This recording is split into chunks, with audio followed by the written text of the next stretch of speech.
అందుకే పెద్దవాళ్ళు ఒక మాట చెప్తారు, నీ జీవితం పండాలి అంటే నీకు పూజ వచ్చా రాదా వదిలే, నీకు వేదం తెలుసా తెలియదా వదిలిపెట్టేసేయి,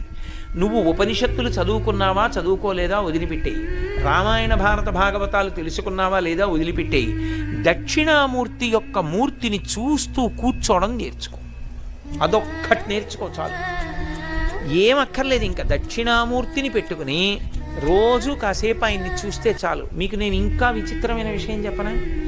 చంటి పిల్లలు కొంచెం కొంచెం పెరిగి పెద్దవాళ్ళు అవుతున్నప్పుడు ఇంట్లో అందమైన దక్షిణామూర్తి విగ్రహం ఉండి, విగ్రహం అంటే ఫోటో కనీసం ఉండి,